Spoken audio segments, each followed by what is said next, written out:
ಓಂ ಶಾಂತಿ. ನಿಮಗೆ ಆಗೋ ನಿಮ್ಮನ್ನು ಯಾರು ಇಷ್ಟಪಡ್ತಾರೋ ಒಳ್ಳೆಯವರು ಧರ್ಮವಂತರು ಎಲ್ಲರೂ ಒಳ್ಳೆಯದಾಗಲಿ ಇವರೇ. ಇವರೇ ಓಂ ಶ್ರೀ ಶಕ್ತಿ ಮಹಾತ್ಮೆ ಭಾಗ 1, ಭಾಗ 2, ಭಾಗ ಇದು 3ನೇದು. ಈಗಾಗಲೇ ಭಾಗ 2 ಶೇರ್ ಮಾಡಿದ್ದೀನಿ. ಯಾರು ನೋಡಿಲ್ಲ ಅವರು ನೋಡಿ. ಹಾಗೆ ಈ ಭಾಗವನ್ನು, ಇದು 3ನೇ ಭಾಗ ಇರುತ್ತೆ, ಇದನ್ನು ನೋಡಿ, ಮುಂದಿನ ಭಾಗಗಳನ್ನು ನೋಡಿ. ಶ್ರೀ ಶಕ್ತಿ ಮಹಾತ್ಮೆ. ಶ್ರೀ ಶಕ್ತಿ ಮಹಾತ್ಮೆ ಅಂದರೆ ಒಳ್ಳೆಯವ್ರಿಗೂ ಕೆಟ್ಟವ್ರಿಗೂ, ಕೆಟ್ಟದಕ್ಕೂ ಒಳ್ಳೆಯದಕ್ಕೂ, ಅದು ಸಣ್ಣ ಜೀವಿ ಇರಲಿ ದೊಡ್ಡ ಜೀವಿ ಇರಲಿ, ಸಣ್ಣ ವಸ್ತು ಇರಲಿ ದೊಡ್ಡ ವಸ್ತು ಇರಲಿ, ಯಾವುದೇ ಒಂದು ಯಂತ್ರ ಇರಲಿ, ಸಣ್ಣ ಯಂತ್ರ ದೊಡ್ಡ ಯಂತ್ರ, ಅದು ಏನೇ ಆಗಿರಲಿ, ಯಾವುದೇ ಆಗಿರಲಿ, ಪ್ರತಿಯೊಂದು ವಸ್ತುವು ಕೂಡ, ಜೀವಿ ಕೂಡ, ಶಕ್ತಿ ಕೂಡ ಯಾವುದರಿಂದ ಜೀವನ ಮಾಡುತ್ತೆ, ಯಾವುದರಿಂದ ಓಡಾಡುತ್ತೆ, ಯಾವುದರಿಂದ ಕೆಲಸ ಮಾಡುತ್ತೆ, ಯಾವುದರಿಂದ ನಡೆಯುತ್ತೆ, ಶಕ್ತಿ. ಎಲ್ಲದಕ್ಕೂ ಶಕ್ತಿ ಬೇಕು, ಶಕ್ತಿನೇ ಆಧಾರ. ಆದರೆ ಎಲ್ಲ ಯಂತ್ರಗಳು ಓಡೋದಕ್ಕೆ ನಾವು ಯಾಂತ್ರಿಕ ಬಲ ಅಂತೀವಿ ಅಲ್ವಾ. ಆದರೆ ಜೀವ, ಈ ಶರೀರ ಇವೆಲ್ಲ ಕೆಲಸ ಮಾಡಲಿಕ್ಕೆ ಜೀವ ಬಲ ಅಥವಾ ಜೀವ ಶಕ್ತಿ ಅಂತೀವಿ. ಬಲ ಆಹಾರದಿಂದ ಬಲ, ಪ್ರಾಣ ಬಲ ಅಂತೀವಿ. ನಮಗೆ ಪ್ರಾಣಶಕ್ತಿ ಇದ್ರೇ ಕೆಲಸ ಮಾಡೋಕ್ಕಾಗೋದು, ಇಲ್ಲ ಅಂದರೆ ಆಗೋದಿಲ್ಲ. ಅನ್ನದಿಂದ ಬರ್ತಕ್ಕಂಥ ಬಲ, ಅನ್ನದಿಂದ ಎಲ್ಲಿಂದ ಬರುತ್ತೆ ಬಲ? ಸೂರ್ಯ ಭಗವಾನಿಂದ ದವಸ ಧಾನ್ಯಗಳಿಗೆ, ಹಣ್ಣು ಹಂಪಲಿಗೆ ತರಕಾರಿಗಳು ಬರುತ್ತೆ. ಆದ್ದರಿಂದ ನಾವು ಉಣ್ತೀವಿ, ನಾವು ಉಂಡ್ಮೇಲೆ ನಮಗೆ ಅದರಿಂದ ಶಕ್ತಿ ಬರುತ್ತೆ. ಹಾಗೆ ಗ್ರಹಗಳಿಗೆ, ನಕ್ಷತ್ರಗಳಿಗೆ, ಸೂರ್ಯ ಭಗವಾನಿಗೆ, ಚಂದ್ರ ಭಗವಾನಿಗೆ ಎಲ್ಲಿಂದ ಬರುತ್ತೆ ಶಕ್ತಿ? ಅದೇ ಆಧಾರಭೂತ ಶಕ್ತಿ, ಪರಬ್ರಹ್ಮಣ ಶಕ್ತಿ. ಆದರೆ ಇದರಲ್ಲಿ ಏನಪ್ಪ ಅಂದರೆ, ಮೊದಲು ಎಲ್ಲವೂ ಶಾಂತವಾಗಿರುತ್ತೆ. ಶಾಂತ ಅಂದರೆ ಪ್ರಶಾಂತವಾಗಿರುತ್ತೆ. ಯಾವುದೋ ಒಂದು ಬಾವಿಲನ್ನು ನೋಡಿ, ನದಿನಲ್ಲಿ ನೋಡಿ, ಯಾವುದೋ ಒಂದು ನದಿ, ಅಲ್ಲೊಂದು ಸಾಗರ ಇರುತ್ತೆ. ಸಾಗರ ಹರಿಯೋ ನದಿ ಅಲ್ಲ, ಪ್ರಶಾಂತವಾಗಿರೋದು ಒಂದು ಬಾವಿ ನೋಡಿ, ನೀರು ತಿಳಿಯಾಗಿರುತ್ತೆ. ಅಲ್ಲೊಂದು ಚೂರು ಕೂಡ ಅಲಗಾಡೋದಿಲ್ಲ. ನೀವಾಗ ಕೂತ್ಕೊಂಡು ನೋಡಿದಾಗ, ಮೇಲೆಯಿಂದ ನೋಡಿದಾಗ ನಿಮ್ಮ ಮುಖ ಕಾಣುತ್ತೆ, ಕನ್ನಡ ಥರ ಇರುತ್ತೆ. ಒಂದು ಕನ್ನಡ ತೀರ ಇರೋ ಆ ನೀರನ್ನು ನಾವೇನಂತ ಕರಿತೀವಿ? ಪ್ರಶಾಂತವಾದ ಒಂದು ಬಾವಿ, ಪ್ರಶಾಂತವಾದ ನೀರು ಅಂತ ಕರಿತೀವಿ. ಹಾಗೆ ಸಾಗರ ನೋಡಿರ್ಬೋದು, ತುಂಬ ದೊಡ್ಡದಿರುತ್ತೆ. ಸಾಗರ ಅಂದರೆ ನೀರು ನಿಂತಿರುವ ದೊಡ್ಡ ಕೆರೆ ಅಂತ ತಿಳ್ಕೊಬಿಡಿ, ದೊಡ್ಡದಾದ ಒಂದು ಕೆರೆ ಅಂತ ತಿಳ್ಕೊಬಿಡಿ. ಆದರೆ ಅದು ಅಲಗಾಡೋದಿಲ್ಲ, ಒಂಚೂರು ಕೂಡ ಅಲಗಾಡೋದಿಲ್ಲ ಗಾಳಿಗೆ, ಅಲ್ಲಿ ಗಾಳಿನೇ ಇರೋದಿಲ್ಲ ಅಂತ ತಿಳ್ಕೊಬಿಡಿ. ಪ್ರಶಾಂತ ಒಳ್ಳೆ ಕನ್ನಡಿ, ದೊಡ್ಡ ಕನ್ನಡಿ ಥರ ಇರುತ್ತೆ. ಅದೊಂದು ದೊಡ್ಡ ಹಳ್ಳ, ಆ ಹಳ್ಳದಲ್ಲಿ ನೀರು ತುಂಬಿಕೊಂಡಿರುತ್ತೆ.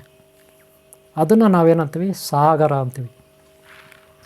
ಅದೇ ನೋಡ್ರಿ, ದೊಡ್ಡ ದೊಡ್ಡ ಅಲೆಗಳು ಬರುತ್ತೆ, ಅದನ್ನು ನಾವು ಸಮುದ್ರ ಅಂತೀವಿ. ತುಂಬ ನೀರಿರುತ್ತೆ, ಸಮುದ್ರ ಅಂತೀವಿ. ಅದೇ ನೋಡ್ರಿ, ನದಿ ಹರ್ಕೊಂಡು ಹೋಗುತ್ತೆ, ನದಿ ಹರ್ಕೊಂಡು ಹೋಗುತ್ತೆ, ತುಂಬ ಶಬ್ದ ಮಾಡಿಕೊಂಡು ವಂಕುಡಂಕಾಗಿ ಹಳ್ಳ ದಿನ್ನೆ ಬಂಡೆ ಕಲ್ಲು ಗಿಡ ಮರ ಎಲ್ಲ ಕೊಚ್ಕೊಂಡು ಅಲ್ಲ, ಅದು ಹೊಯ್ಕೊಂಡು ಕೊರ್ಕೊಂಡು ನದಿ ಹರಿತಾ ಇರುತ್ತೆ, ಜೋರಾಗಿ ಸೌಂಡ್ ಮಾಡಿಕೊಂಡು ಅಲ್ವಾ. ಆ ಥರ ನದಿಗಳು ಇದ್ದಾವೆ, ಸೈಲೆಂಟ್ ಆಗಿರೋ ನದಿಗಳು ಇದ್ದಾವೆ. ಇಲ್ಲಿ ಏನೂ ಸೌಂಡ್ ಮಾಡ್ದಿರಾ, ಹರಿದಿರಾ, ಒಂದು ಕಡೆ ಪ್ರಶಾಂತವಾಗಿರುತ್ತಲ್ಲ, ಅದನ್ನು ನಾವು ಶಾಂತಿ ಅಂತೀವಿ. ಇದು ಒಂದನೇದು. ಹಾಗೆ ಯಾವುದೋ ಒಂದು ಮಂದಿರದಲ್ಲಿ, ಮಠದಲ್ಲಿ, ಯಾವುದೋ ಒಂದು ಭವನದಲ್ಲಿ ಭಾಳ ಸೈಲೆಂಟಾಗಿ ಎಲ್ಲರೂ ಕೂತ್ಕೊಂಡಿದ್ದಾರೆ ಅಂತ ಇಟ್ಕೊಬಿಡಿ, ಅದನ್ನು ನಾವು ಪ್ರಶಾಂತತೆ ಅಂತೀವಿ, ಶಾಂತಿ ಅಂತೀವಿ. ಅಷ್ಟೇ ಯಾಕೆ, ರಾತ್ರಿ ಹೊತ್ತು 2 ಗಂಟೆ ರಾತ್ರಿಗೆ ನೋಡ್ರಿ, ಹಳ್ಳಿಗಳಲ್ಲಿ ಒಂಚೂರು ಸೌಂಡ್ ಇರಲ್ಲ. ಅಪ್ಪಿತಪ್ಪಿ ಯಾರಾದರೂ ಭಜನೆ ಮಾಡ್ತಿದ್ರೆ, ಮೈಕ್ ಸೌಂಡ್ ಆನ್ ಮಾಡ್ಕೊಂಡಿದ್ರೆ ಅದು ಮಾತ್ರ ಇರುತ್ತೆ. ಮೊದಲು ಅದೂ ಇರಲಿಲ್ಲ. ಈಗೇನೋ ಮೈಕ್ಗಳು ಅದು ಇದು ಬಂದುಬಿಟ್ಟು ಎಲ್ಲಂದ್ರೆ ಅಲ್ಲಿ ಸೌಂಡ್ಗಳು ಇಟ್ಕೊಂಡು ಕೂತಿದ್ದಾರೆ. ಧ್ಯಾನ ಮಾಡೋರಿಗೆ ಡಿಸ್ಟರ್ಬ್ ಆಗ್ತಾ ಇರುತ್ತೆ, ಮಲ್ಕೊಂಡು ನಿದ್ದೆ ಮಾಡೋರಿಗೆ ಡಿಸ್ಟರ್ಬ್ ಆಗ್ತಾ ಇರುತ್ತೆ. ಮಕ್ಕಳು ಮರಿ ಬಾಣಂತಿಗಳಿಗೆ, ಕಷ್ಟದಲ್ಲಿರೋರಿಗೆ, ಆರೋಗ್ಯ ಸರಿ ಇಲ್ದವ್ರಿಗೆ ತುಂಬ ಟೆನ್ಷನ್ ಆಗ್ತಾ ಇರುತ್ತೆ. ಅದರಲ್ಲೂ ಹಾರ್ಟ್ ಪೇಷಂಟ್ಗಳಿಗೆ ಡಿಸ್ಟರ್ಬ್ ಆಗ್ತಾ ಇರುತ್ತೆ. ಏನೇನೋ ಅಕ್ಕಪಕ್ಕ ಮನೆಗಳಲ್ಲಿ ಸೌಂಡುಗಳು, ಏನೇನೋ ಸಾಂಗುಗಳು, ಆಡಿಯೋ ಸೌಂಡುಗಳು, ಟಿ ವಿ ಸೌಂಡುಗಳು, ಡಿ ಜೆ ಸೌಂಡುಗಳು ಅವೆಲ್ಲ ಇರ್ತದೆ. ಇದರಿಂದ ಬೇರೆಯವ್ರಿಗೆ ಅಶಾಂತಿ ಉಂಟಾಗುತ್ತೆ. ಅದೇ ಅವು ಏನೂ ಇಲ್ಲ ಅಂದರೆ ಪ್ರಶಾಂತವಾದ ವಾತಾವರಣ ಇರುತ್ತೆ. ಇದನ್ನೇನಂತಾರೆ? ಪ್ರಶಾಂತವಾದ ಒಂದು ವಾತಾವರಣ ಏನಂತಾರೆ? ಸಾತ್ವಿಕ. ಸಾತ್ವಿಕ ಅಂದ್ರೇನು? ಶಾಂತಿ ಅಂದ್ರೇನು? ಸುಖ ಅಂದ್ರೇನು? ನೆಮ್ಮದಿ, ಸಂತೋಷ, ಆನಂದ, ಆರೋಗ್ಯ. ಇದನ್ನು ನಾವು ಸಾತ್ವಿಕ ಗುಣ ಅಂತೀವಿ.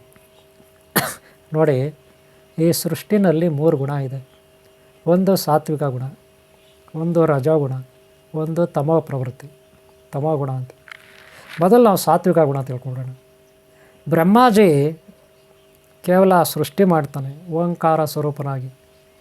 ಬ್ರಹ್ಮಾಜಿ ಓಂಕಾರ ಸ್ವರೂಪನಾಗಿ, ಸರಸ್ವತಿ ಬ್ರಾಹ್ಮಿ ದೇವಿ ಶಾಂತ ಸ್ವರೂಪಳಾಗಿ, ಆ ಜಗನ್ಮಾತೆ ಸರಸ್ವತಿ ಶಾಂತಿಯಾಗಿರ್ತಾಳೆ.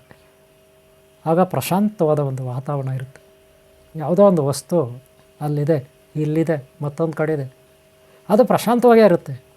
ಫಾರ್ ಎಕ್ಸಾಂಪಲ್, ನೀರು ಅದು ಒಂದು ಬಾವಿನಲ್ಲೋ, ಸಾಗರದಲ್ಲೋ, ಕೊಳದಲ್ಲೋ, ಹಳ್ಳದಲ್ಲೋ, ಯಾವುದೋ ತೀರ್ಥದಲ್ಲೋ, ತೀರ್ಥಗಳಿರ್ತಾವೆ ನೋಡಿದ್ದೀರಾ? ದೇವಸ್ಥಾನಗಳ ಹತ್ರ ದೊಡ್ಡ ದೊಡ್ಡ ಹಳ್ಳ ತೀರ್ಥಗಳು, ಹೊಂಡ ತೀರ್ಥಗಳು, ನೀವೇನಂತೀರ, ಕೋನೇರಿ ಅಂತೀರಾ? ಅವು ಇರ್ತವೆ.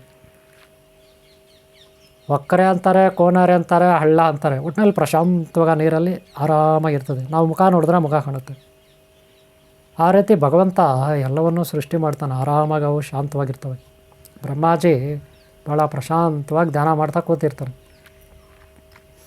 ಆದರೆ ಅದು ಸೃಷ್ಟಿ ಆದಮೇಲೆ ಅದರ ಪಾಡಿಗೆ ಅದಿರುತ್ತೆ. ಆದರೆ ಅದು ಕ್ರಿಯಾಶಕ್ತಿಗೊಳಗಾಗುತ್ತೆ ಜೀವನಕ್ಕೆ. ಅದು ಕ್ರಿಯಾಶಕ್ತಿಗೆ ಅಂದರೆ, ಫಾರ್ ಎಕ್ಸಾಂಪಲ್, ಒಂದು ಮರ ಒಂಚೂರು ಗಾಳಿ ಇಲ್ಲ ಅಂದರೆ ಒಂದು ಮರ ಹೆಂಗಿರುತ್ತೆ? ಸೈಲೆಂಟಾಗಿರುತ್ತೆ ಅಲ್ವಾ? ಅದೇ ಭಯಾನಕವಾಗಿ ಗಾಳಿ ಬಂದರೆ ಏನಾಗುತ್ತೆ? ಮರ ಅಡ್ಡ ದಿಡ್ಡಿ ಲಾಟಂಗೆ ಮುರಿದೋಗ್ಬಿಡ್ತೇವೆ ನಾವು. ಸುಂಟ್ರ ಗಾಳಿ, ಸುನಾಮಿಗಳು ಬಂದರೆ ಏನಾಗುತ್ತೆ? ಗಾಳಿ ಅಲ್ವಾ, ಭಯಾನಕವಾದ ಗಾಳಿ. ಇಡೀ ಸುಂಟ್ರ ಗಾಳಿ ಅಂದರೆ ಸುನಾಮಿ, ಸುರುಳಿ ಆಕಾರದ ಶಕ್ತಿ ಗಾಳಿ ಸುತ್ತಿ ನೀರಿನಲ್ಲಿ ಸುತ್ತಾ ಇದ್ರೆ ನೀರೆಲ್ಲ ಮೇಲೆ ಹೊರಟೋಗುತ್ತೆ. ಆ ನೀರಿನಲ್ಲಿ ಅಲೆಗಳು ರೆಡಿ ಆಗ್ತವೆ. ಸಮುದ್ರದಲ್ಲಿ ದೊಡ್ಡ ದೊಡ್ಡ ಅಲೆಗಳು 100 ಮೀಟರ್ 200 ಮೀಟ್ರ್ ಅಲೆಗಳು ಶುರುವಾದರೆ ಅದು ಭೂಮಿ ಮೇಲೆ ಬರುತ್ತೆ. ಅಕ್ಕಪಕ್ಕ ಇರೋ ಆ ಸಮುದ್ರದಲ್ಲಿ ಅಕ್ಕಪಕ್ಕ ಇರೋ ಬೋಟು, ಚಿಕ್ಕ ಚಿಕ್ಕ ಬೋಟುಗಳು, ಜನ, ಮನೆಗಳು, ಗುಡಿಸಲುಗಳು, ಮರಗಳು ಎಲ್ಲ ಕಿತ್ಕೊಂಡು ಹೋಗ್ತವೆ.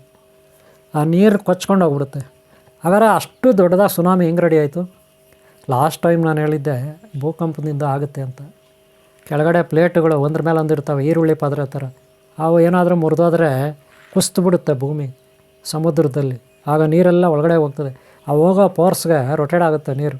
ಆವಾಗ ಅಲೆಗಳು ರೆಡಿ ಆಗುತ್ತೆ 100 ಮೀಟ್ರ್ 200 ಮೀಟ್ರು. ಅದೇ ರೀತಿ ಇಲ್ಲಿ ಗಾಳಿ ಕೂಡ ಜೋರಾಗಿ ಟುಸ್ಟ್ ಏರ್ ಟುಸ್ಟ್ ಅಂತಾರೆ. ಗಾಳಿ ಟುಸ್ಟ್ ಹೊಡೆದ್ರೆ ಏನಾಗುತ್ತೆ? ನೀರೆಲ್ಲ ರೊಟೇಟ್ ಆಗುತ್ತೆ. ರೊಟೇಟ್ ಆಗಿ ಲಾಸ್ಟ್ಗೆ ಏನಾಗುತ್ತೆ? ಅಲೆಗಳು ಬರುತ್ತೆ. ಅಲೆಗಳು ಏನಾಗುತ್ತೆ? ಪಕ್ಕದಲ್ಲಿರೋ ದ್ವೀಪ ರಾಷ್ಟ್ರಗಳು, ಕರಾವಳಿ ಪ್ರದೇಶಗಳು, ಅಲ್ಲಿರೋ ನಗರಗಳು, ಸಿಟಿಗಳು, ಹಳ್ಳಿಗಳೆಲ್ಲ ಮುಳುಗೋಗುತ್ತೆ. ಏನಿಂದ ಆಯಿತು? ಗಾಳಿಯಿಂದ. ಗಾಳಿ ಹೆಂಗೆ ಚಲಿಸ್ತು? ಗಾಳಿನಲ್ಲಿ ಒಂದು ಶಕ್ತಿ ಇರಬೇಕಲ್ವ? ಏನೋ ಒಂದು ಎಫೆಕ್ಟು, ಏನೋ ಒಂದು ಅನಾಹುತ, ಏನೋ ಒಂದು ಅನರ್ಥ ಆಗಬೇಕಲ್ವ? ಇದನ್ನೇನಂತಾರೆ? ಕ್ರಿಯಾಶಕ್ತಿ. ವಿಷ್ಣು ವಿಷ್ಣು ವಿಷ್ಣು. ಒಂದು ಕೋಳಿ ಮೊಟ್ಟೆ ತನ್ನ ಪಾಡಕ್ಕೆ ತಾನಿರುತ್ತೆ. ಅದ್ರಲ್ಲಿ ಮರಿ ಹೆಂಗಾಗುತ್ತೆ? ಮರಿ ಆದಮೇಲೆ ಸುಮ್ಮನೆ ಇರುತ್ತಾ? ಈಚೆ ಬರುತ್ತೆ. ಈಚೆ ಬಂದಮೇಲೆ ಸುಮ್ಮನೆ ಇರುತ್ತಾ? ಕೋಳಿ ಮರಿ ಏನೆಲ್ಲ ಆಟ ಆಡುತ್ತೆ. ಆಮೇಲೆ ದೊಡ್ಡದಾಗುತ್ತೆ. ಆಮೇಲೆ ಏನಾಗುತ್ತೆ ನೋಡ್ರಿ. ಮನುಷ್ಯರು ಅಷ್ಟೇ ಅಲ್ವಾ? ಬ್ರಹ್ಮಾಜಿ ಎಲ್ಲವನ್ನೂ ಸೃಷ್ಟಿ ಮಾಡ್ತಾನೆ. ಅದು ಸೈಲೆಂಟೇ ಶಾಂತಿ. ಆದರೆ ಹೊರಗಡೆ ಬಂದು ಅದು ಬೆಳೀತಾ ಏನಾಗುತ್ತೆ? ರಾಜ್ಭಾರ್ ಮಾಡುತ್ತೆ, ಜೀವನ ಮಾಡುತ್ತೆ. ನೀವು ಆಫೀಸ್ಗಳಲ್ಲಿ ನೋಡಿರ್ಬೋದು, ಪೊಲೀಸ್ ಸ್ಟೇಷನಲ್ಲಿ ನೋಡಿರ್ಬೋದು, ಆರ್ಮಿನಲ್ಲಿ, ಇಂಡಿಯನ್ ಆರ್ಮಿ, ಇನ್ನೊಂದು ಆರ್ಮಿ, ಮತ್ತೊಂದು ಆರ್ಮಿ ನೋಡಿರ್ಬೋದು. ಗನ್ನಲ್ಲೇ ಶೂಟ್, ಕಾಕರನ್ನ, ಟೆರರಿಸ್ಟ್ಗಳನ್ನ. ತುಂಬ ವೈಲೆನ್ಸ್ ಇರುತ್ತಲ್ಲ. ಯುದ್ಧ ಅಂದರೆ ವೈಲೆನ್ಸ್.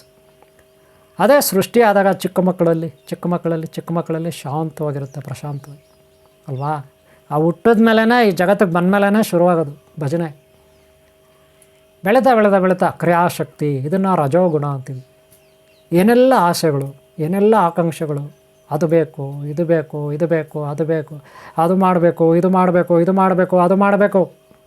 ಸೈಟ್ ತೊಗೋಬೇಕು, ಮನೆ ಕಟ್ಟಬೇಕು, ಹೊಲ ತೊಗೋಬೇಕು, ಗದ್ದೆ ತೊಗೋಬೇಕು, ಆ ಬೆಳೆ ಬೆಳಿಬೇಕು, ಈ ಬೆಳೆ ಬೆಳಿಬೇಕು, ನಾಯಿ ಕಟ್ಟಬೇಕು, ಕುರಿ ಕಟ್ಟಬೇಕು, ಕೋಳಿ ಕಟ್ಟಬೇಕು, ಕತ್ತೆ ಕಟ್ಟಬೇಕು, ಹಸ ಕಟ್ಟಬೇಕು, ಎಮ್ಮೆ ಕಟ್ಟಬೇಕು. 1 2 3 4 10 100 1000ನ ಆಸೆ ಬೆಳೀತೆ. ಆಸೆ ಅನ್ನೋದು ಹೆಂಗೆ ಬೆಳುತ್ತೆ? ಭಯಾನಕವಾಗಿ ಬೆಳುತ್ತೆ. ಎಷ್ಟಿದ್ರೂ ಸಾಲಲ್ಲ. ಇನ್ನಷ್ಟು ಸಾಲದು. ಪ್ರಾರಂಭದಲ್ಲಿ ಒಂದು ಮನೆ ಕಟ್ಕೊತಾರೆ, ಅದು ಸಾಕಾಗಲ್ಲ. ಏನೋ ಅಕೌಂಟಲ್ಲಿ ಒಂದಷ್ಟು ದುಡ್ಡು ಹಾಕ್ಕೊಳ್ತಾರೆ, ಅದು ಸಾಕಾಗಲ್ಲ. ಏನೋ 1 ಮಕ್ಕಳು 2 ಮಕ್ಕಳು 3 ಮಕ್ಕಳು, ಓಕೆ, ಡಜನ್ ಗಟ್ಟಲೆ ಮಾಡ್ಕೊಬಿಟ್ರೆ ಏನು ರೀ ಮಾಡೋದು, ಅವಾಗೂ ಸಾಕಾಗಲ್ಲ ಕೆಲವ್ರಿಗೆ. ನಿಮ್ಗೆ ಗೊತ್ತಿದೆ, ಡಜನ್ ಗಟ್ಟಲೆ ಮಕ್ಕಳು ಮಾಡ್ತಾರೆ ಕೆಲವರು. ಸಾಕಾಗಲ್ಲಂತೆ ಅದು ಕೂಡ, ಏನು ಮಾಡ್ತೀರ. ಆಸೆ ಇದೇ ರಜೋಗುಣ. ರಜೋಗುಣದಿಂದ ಏನು ಪ್ರಯೋಜನ? ಅಶಾಂತಿ, ದುಃಖ, ನಷ್ಟ ರಜೋಗುಣದಿಂದ. ಅದೇ ಸತ್ವಗುಣದಿಂದ ಸುಖ, ಸಂತೋಷ, ಆರೋಗ್ಯ. ಸತ್ವಗುಣ ಅಂದ್ರೇನು? ಪ್ರಶಾಂತವಾದ ಜ್ಞಾನ. ಬ್ರಹ್ಮಾಜಿ ಪ್ರಶಾಂತವಾದ, ಸರಸ್ವತಿ ಶಾಂತಿ, ಜ್ಞಾನ, ವಿದ್ಯೆ, ವೇದಗಳ ಜ್ಞಾನ, ಶ್ರುತಿಗಳ ಜ್ಞಾನ, ಪುರಾಣಗಳ ಜ್ಞಾನ. ಅದೇ ಬ್ರಹ್ಮಾಜಿ ಸರಸ್ವತಿ, ಪ್ರಶಾಂತತೆ ಅಲ್ವಾ.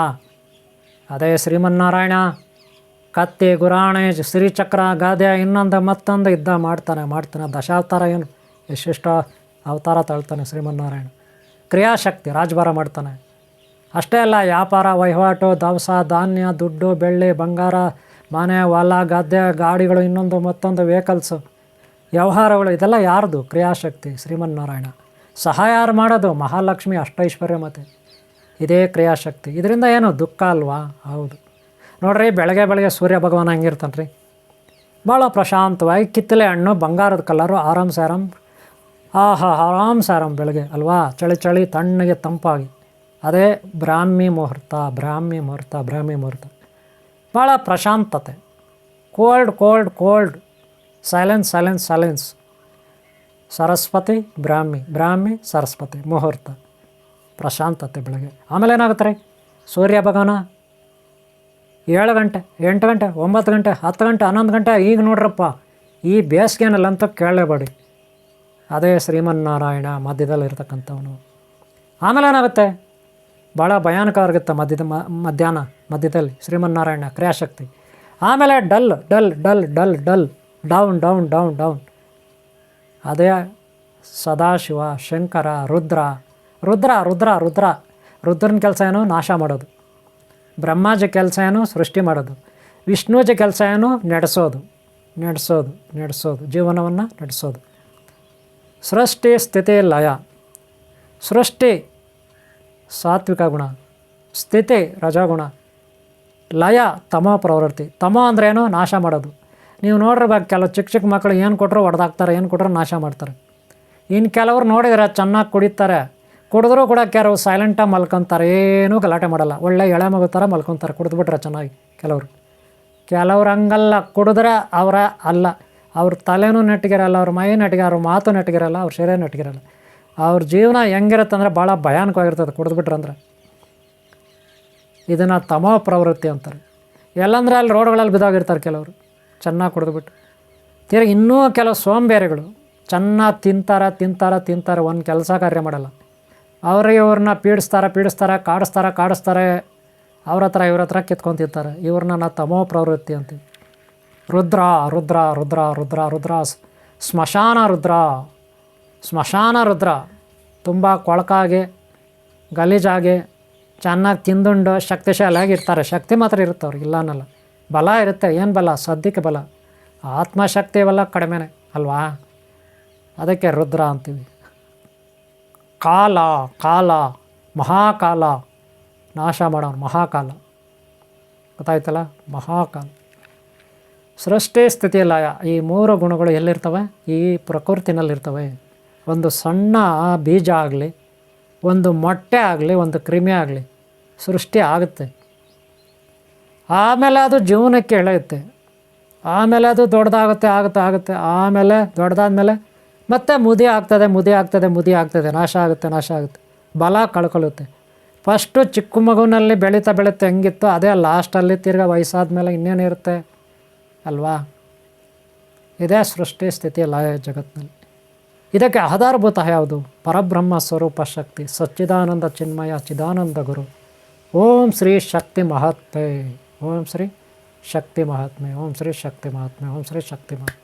ಎಲ್ಲರಿಗೂ ಎಲ್ಲದಕ್ಕೂ ಆಧಾರಭೂತ ಶಕ್ತಿ ಸಚ್ಚಿದಾನಂದ ಸ್ವರೂಪ ಪರಬ್ರಹ್ಮಣಿ, ಚೈತನ್ಯ ಸ್ವರೂಪಿಣಿ, ಆನಂದಮಯಿ, ಜ್ಯೋತಿರ್ಮಯಿ, ಜ್ಞಾನ ಜ್ಯೋತಿರ್ಮಯಿ, ಶ್ರೀ ಶಕ್ತಿ ಮಹಾತ್ಮೆ. ಮಹಾತ್ಮೆ ಅಂದರೆ ಅದ್ಭುತ, ಪವಾಡ, ಮಹಿಮೆ ಅಂತ ಹೇಳ್ತೀವಿ. ಓಕೆನಾ.